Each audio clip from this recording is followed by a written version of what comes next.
দুই শ্রেণীর মানুষের, বাংলাদেশের দুই প্রজাতির মানুষের শেখ হাসিনা আসার খবরে মাথা পুরো তার ছিঁড়েছে, মাথা গরম, আবল তাবল এলোমেলো কাজ করে যাচ্ছেন।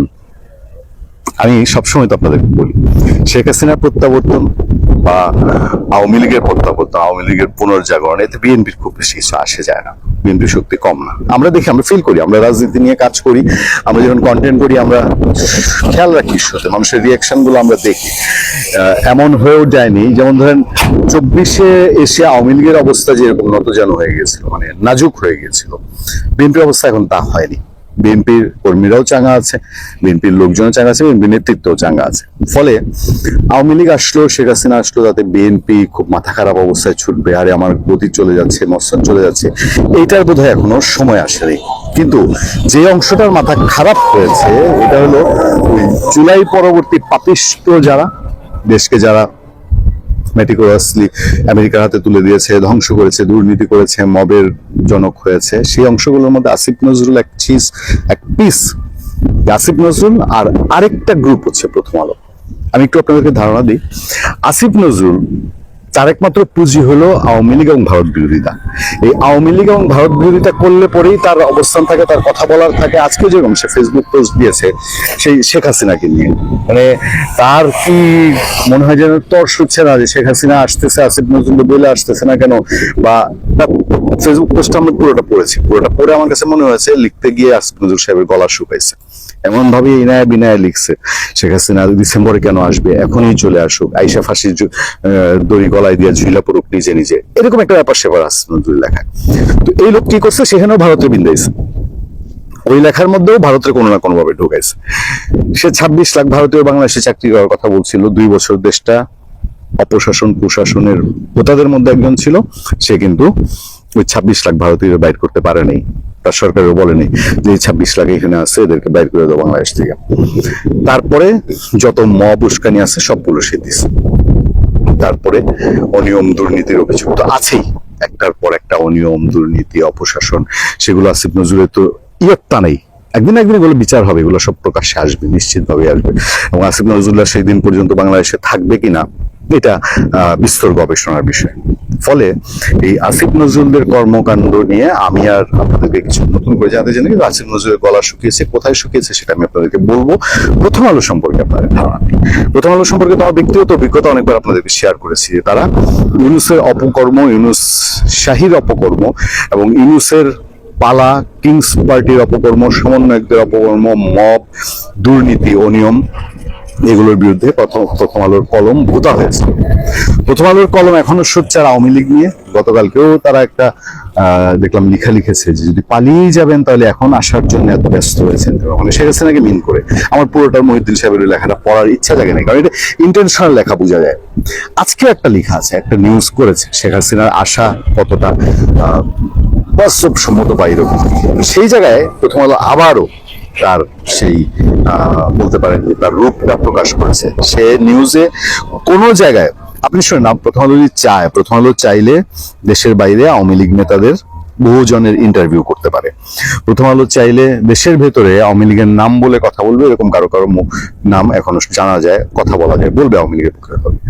সেই পুরো রিপোর্টটায় নাম প্রকাশে অনিচ্ছুক, নাম প্রকাশে অনিচ্ছুক, এইসব দিয়ে সে একটা রিপোর্ট সাজাইছে। পরে বোঝা যায় এডিটর সাহেব একটা রিপোর্টারে বলছে যে রিপোর্টটা তুমি এইভাবে লিখবা এবং সেইখানে তুমি নাম প্রকাশে অনিচ্ছুক দিয়ে আমার মনের কথাটা তুমি ছাপাই দেবা।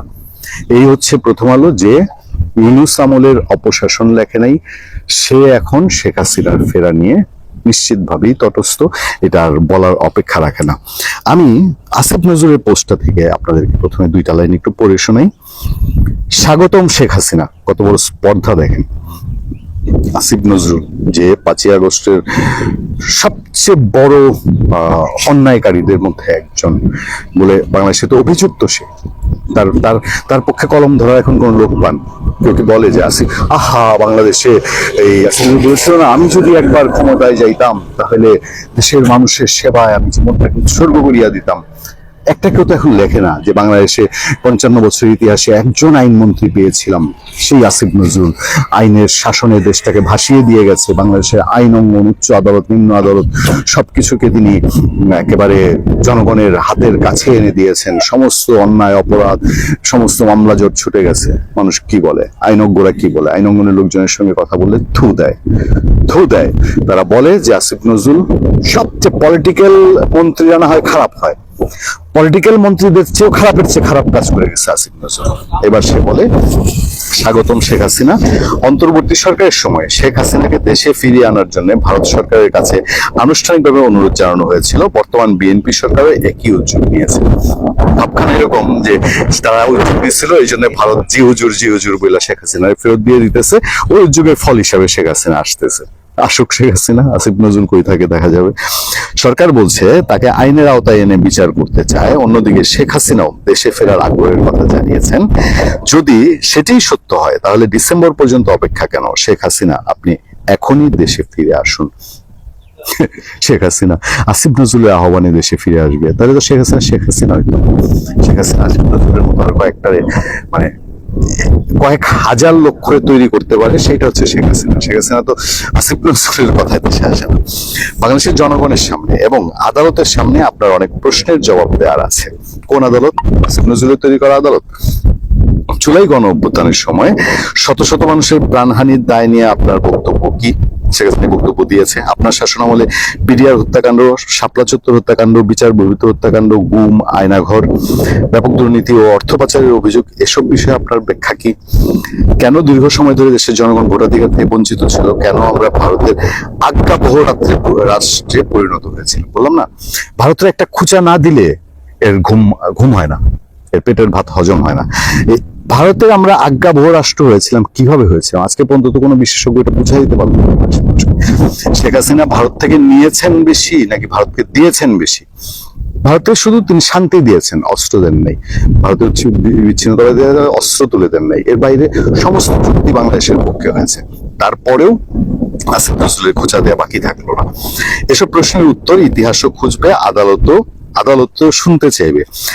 আপনি জুলাই গণ অভ্যুত্থানকালে আপনার পরিবারের প্রতিটি সদস্যকে আগেই বিদেশে পাঠিয়েছেন, কিন্তু আপনার সরকারের কর্মকাণ্ডের রাজনৈতিক ও আইনি ভার বহন করতে হয়েছে আওয়ামী লীগের অসংখ্য নেতা কর্মীকে।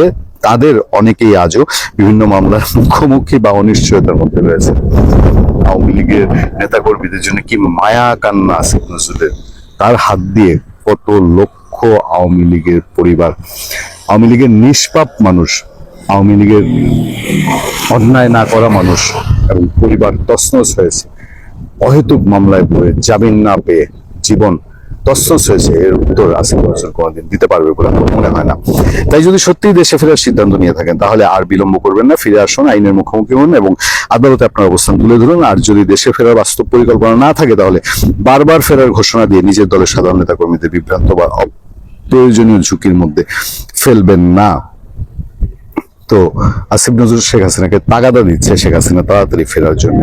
আমি ছোট্ট করে একটু শুধু প্রথম আলোর হেডলাইনটা আর প্রথম প্যারাটা আপনাদেরকে শোনাই। প্রথম আলো বলছে, বিশ্লেষণ, শেখ হাসিনা দেশে ফেরার ঘোষণা কতটা বাস্তব, কতটা প্রস্তুত নেতাকর্মীরা। প্রথম আলোর দায়িত্ব দিচ্ছে আওয়ামী লীগ নেতাকর্মীরা কতটা প্রস্তুত সেটা বাইর করার জন্য। ক্ষমতাচ্যুত সাবেক প্রধানমন্ত্রী আওয়ামী লীগের সভাপতি শেখ হাসিনা আগামী ডিসেম্বরে দেশে ফিরে আদালতে আত্মসমর্পণের ঘোষণা দিয়েছেন। এই নিউজটা কিন্তু প্রথম আলো ছাপে, বাংলাদেশের ম্যাক্সিমাম পত্রপত্রিকা ছাপছে, রয়টার্স নিউজটা, প্রথম আলো সেটা ছাপে নাই। নির্বাসনে থাকা দলের নেতাদেরও তার সঙ্গে দেশে ফেরার আহ্বান জানিয়েছেন তিনি। তো এটি বাস্তব কোন পরিকল্পনা নাকি আওয়ামী লীগকে আবার রাজনৈতিকভাবে সক্রিয় করার কৌশল, তা নিয়ে দলটির ভেতরেই সংশয় রয়েছে। প্রথম লাইনে সে সংশয় টানছে। নেতাদের অনেকে বলছেন শেখ হাসিনা নিজে ফিরবেন কিনা। তার পাশাপাশি বড় প্রশ্ন হলো বর্তমান রাজনৈতিক বাস্তবতায় সেই ঝুঁকি নিতে শেষ পর্যন্ত কতজন নেতাকর্মী প্রস্তুত আছেন। যতটুকু নেগেটিভ অ্যাপ্রোচে দেখা যায় প্রথম আলো সেই নেগেটিভ অ্যাপ্রোচেই দেখছে। আমরা শুধু এইটুক বলছি যে এই গোষ্ঠীগুলো যারা 5ই আগস্টের পরবর্তী সুবিধাভোগী, মতিউর রহমান চৌধুরী নিজে স্বীকার করেছে যে সে 5ই আগস্ট ঘটানোর পেছনে ভূমিকা রেখেছে। ফলে এর পরে মতিউর রহমান আর কি ব্যবসায়িক লাভবান হয়েছে আমরা জানি না। আন্তর্জাতিক মিডিয়ায় সরব উপস্থিতি শেখ হাসিনা কেন ভয় পাচ্ছে ঢাকা? তথাকথিত গণ অভ্যুত্থানের মুখে দেশ ছেড়ে ভারতে আশ্রয় নেওয়ার পর কেটে গেছে বেশ খানিকটা সময়। কিন্তু বাংলাদেশের রাজনীতির কেন্দ্রবিন্দুতে এখনো একটি নামই বারবার ঘুরে ফিরে আসছে, সাবেক প্রধানমন্ত্রী শেখ হাসিনা। সম্প্রতি আন্তর্জাতিক একটি গণমাধ্যমের কাছে তিনি আগামী ডিসেম্বরে দেশে ফেরার তীব্র ইচ্ছা প্রকাশ করেছেন। আর এই একটি খবরেই যেন ঢাকার রাজনৈতিক অলিন্দে নতুন করে আলোড়ন সৃষ্টি করেছে। পরিস্থিতি এতটাই সংবেদনশীল যে দেশের সমস্ত গণমাধ্যম, তা সে প্রিন্ট হোক, ইলেকট্রনিক হোক, অনলাইন নিউজ পোর্টাল কিংবা আপনার সামাজিক যোগাযোগ মাধ্যম, আপনার নিজস্ব ফেসবুক, সব জায়গাতেই শেখ হাসিনার বক্তব্য প্রচারে আদালতের নির্দেশনা কঠোরভাবে মেনে চলার জন্য বিশেষভাবে অনুরোধ জানিয়েছে সরকার। শুক্রবার সরকারের পক্ষ থেকে জারি করা এক তথ্য বিবরণীতে এই আহ্বান জানানো হয়। কিন্তু প্রশ্ন হচ্ছে, আন্তর্জাতিক মহলে যখন তাকে নিয়ে এত বড় বড় আলোচনা চলছে, তখন দেশের ভেতরে কেন এই নিষেধাজ্ঞা? ইউনূসের অন্তর্বর্তীকালীন সরকার যেভাবে ভয় পাচ্ছিল, আজকের বর্তমান তারেক রহমান সরকারও কি একইভাবে ভয় পাচ্ছে? আজ আমরা এই পুরো বিষয়টির পেছনের আইন, আন্তর্জাতিক মিডিয়ায় অবস্থান এবং বহু রাজনৈতিক সমীকরণ নিয়ে একটি চুলচেরা বিশ্লেষণ করব। শেষ পর্যন্ত সঙ্গে থাকুন। প্রথমে আমরা একটু বুঝতে চেষ্টা করি যে সরকারের এই অনুরোধের আইনি ভিত্তিটা কি। তথ্য বিবরণীতে স্পষ্ট উল্লেখ করা হয়েছে যে গত 5 ডিসেম্বর 2024 তারিখে আন্তর্জাতিক অপরাধ ট্রাইব্যুনাল আইসিটি ক্ষমতাচ্যুত সাবেক প্রধানমন্ত্রী শেখ হাসিনার বক্তব্য প্রচারে একটি সুনির্দিষ্ট নিষেধাজ্ঞা জারি করেছিল। বাংলাদেশের প্রচলিত আইন এবং বিচারিক নীতি অনুযায়ী কোনো আদালতের সাজাপ্রাপ্ত বা পলাতক অপরাধের কোনো ধরনের বক্তব্য, সাক্ষাৎকার, অডিও, ভিডিও, ভাষণ গণমাধ্যমে প্রচারের ব্যাপারে স্পষ্ট আইনগত নিষেধাজ্ঞা রয়েছে। দেশের আইন শৃঙ্খলা পরিস্থিতি স্বাভাবিক রাখার স্বার্থে এবং বিচার বিভাগের আদেশের প্রতি সম্মান জানিয়েই সরকার এই পদক্ষেপ নিয়েছে বলে বলা হচ্ছে। সরকার বিশেষভাবে অনুরোধ করেছে যেন শেখ হাসিনার কোন প্রকার ভাষণ, বিবৃতি বা বক্তব্য তা সরাসরি হোক কিংবা ধারণকৃত অবস্থায় কোনো টেলিভিশন, বেতার, সংবাদপত্র এবং আপনার নিজস্ব ফেসবুক, সামাজিক মাধ্যমে প্রকাশ না করা হয়। সরকার আশা করছে দেশের সকল গণমাধ্যম, সংশ্লিষ্ট অংশীজন এবং সাধারণ নাগরিক বৃন্দ দেশের প্রচলিত আইন ও আদালতের নির্দেশনার প্রতি যথাযথ শ্রদ্ধা প্রদর্শন করবেন এবং তা প্রতিপালনে সর্বাত্মক সহযোগিতা করবেন। আইনের দৃষ্টিতে এটি একটি স্বাভাবিক প্রক্রিয়া হলেও রাজনৈতিক পরিমণ্ডলে এর প্রভাব কিন্তু সুদূর প্রসারী। এবার আসি মুদ্রার অপর পিঠে। বাংলাদেশে যখন এই নিষেধাজ্ঞা কার্যকর, ঠিক তখনই বিশ্বমঞ্চের দৃশ্যপট কিন্তু সম্পূর্ণ ভিন্ন। শেখ হাসিনার বক্তব্য এবং সাক্ষাৎকার নেওয়ার জন্য মুখিয়ে আছে বিশ্বের নামকরা সব প্রভাবশালী সংবাদ সংস্থা। এই তালিকায় কারা নেই?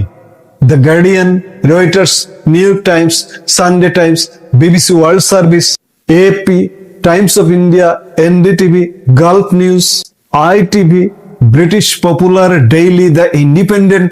এখানে উল্লেখিত প্রত্যেকটি সংবাদ সংস্থা অত্যন্ত বিশ্বস্ত, নির্ভরযোগ্য এবং বিশ্বের অন্তত শতাধিক দেশ থেকে একযোগে সংবাদ প্রচার করে। তাদের এই আগ্রহ প্রমাণ করে যে শেখ হাসিনা এখনো বিশ্ব রাজনীতিতে অন্যতম প্রধান ও প্রভাবশালী একজন নেতা, যার বক্তব্য বিশ্ববাসী সরাসরি শুনতে চায় এবং জানতে চায়। এই যে গণমাধ্যমগুলোর নাম বললাম, এর বাইরে আরো বিখ্যাত গণমাধ্যমের নাম আমার বাদ পড়ে গেছে। এই গণমাধ্যমগুলোর আগ্রহ কেন? গণমাধ্যম কেন একটা সংবাদ প্রচার করে? পাঠকের আগ্রহ আছে, শ্রোতার আগ্রহ আছে। এ কারণে, অর্থাৎ বিশ্ব মানুষের আগ্রহ আছে শেখ হাসিনার প্রতি। আপনি বাংলাদেশে নিষেধাজ্ঞা দিয়ে দাবিয়ে রাখতে কি পারবেন? পারছেন না তো। বাস্তবতার নিরিখে বিশ্লেষণ করলে দেখা যায় যে বাংলাদেশের কোন সাধারণ নেতার সাথে মিলিয়ে যদি বর্তমান বিএনপি সরকার শেখ হাসিনার হিসেব কষতে যায়, তবে তা হবে একটি মারাত্মক রাজনৈতিক ভুল। রাজনৈতিক মতাদর্শের ঊর্ধ্বে উঠে যদি কেউ অন্ধ বা দলকানা না হন, তবে একটি চরম সত্য স্বীকার করতেই হবে। জাতির পিতা বঙ্গবন্ধু শেখ মুজিবুর রহমানের পরে যিনি বিশ্ববাসীর নিকট বাংলাদেশকে এক অনন্য মর্যাদা ও সম্মানের জায়গায় পৌঁছে দিয়েছেন, তিনি হচ্ছেন শেখ হাসিনা। তাকে কোনো সেনা শাসকের সাথে বা বর্তমান সময়ের সাধারণ কোনো নেতার সাথে, সরকার প্রধানের সাথে মেলানো কোনোভাবেই সমীচীন নয়। তার দীর্ঘ রাজনৈতিক ক্যারিয়ার, দূরদর্শিতা, সাহসী নেতৃত্ব, দেশপ্রেম, প্রশাসনিক দক্ষতা এবং আধুনিক চিন্তা চেতনা বিশ্ব দরবারে বারবার প্রশংসিত হয়েছে। ফলে বাংলাদেশের অভ্যন্তরীণ কোনো সংবাদ মাধ্যমে তার খবর প্রচার হলো কি হলো না, তা বৈশ্বিক প্রেক্ষাপটে আসলে তেমন কোনো বড় গুরুত্বই বহন করে না। কারণ আন্তর্জাতিক মিডিয়া অলরেডি তার আওয়াজ বিশ্বের কোটি কোটি মানুষের কাছে পৌঁছে দিচ্ছে এবং সামনে আরো বর্ণাঢ্যভাবে পৌঁছানোর ব্যবস্থা করবে। তুলনা চলে না। তারপরেও এখানে একটি কথা বলতেই হয়, বর্তমান সরকার প্রধান তারেক রহমান দীর্ঘ 1.5 যুগ লন্ডনে প্রবাসে ছিলেন। এই প্রবাসে থাকাকালীন বলুন তো কটি আন্তর্জাতিক গণমাধ্যম গুরুত্ব সহকারে তারেক রহমানকে নিয়ে সংবাদ প্রচার করেছে কিংবা তারেক রহমানের ইন্টারভিউ প্রচার করেছে? অথচ দেখুন, শেখ হাসিনা সরকারের পতন হওয়া খুব বেশি দিন হয়নি, 2 বছরও এখনো পূর্ণ হয়নি, কয়েকদিনের মধ্যে হবে। কিন্তু সারা পৃথিবীর বড় বড় গণমাধ্যম, মোটামুটি গণমাধ্যমের আগ্রহের কেন্দ্রবিন্দুতে চলে এসছে শেখ হাসিনা। তাহলে ঘুরে ফিরে সেই মূল প্রশ্নটাই আবারও সামনে আসে, শেখ হাসিনার বক্তব্য প্রচারে আদালতের নির্দেশনা মেনে চলতে কেন এত জোর দিচ্ছে সরকার? আগের ইউনূসের অন্তর্বর্তী সরকার যেভাবে শেখ হাসিনা ভয়ে ভীত হচ্ছিল, আজকের বর্তমান তারেক রহমান নেতৃত্বাধীন বিএনপি সরকারও ঠিক একই সংখ্যায় কি শঙ্কিত?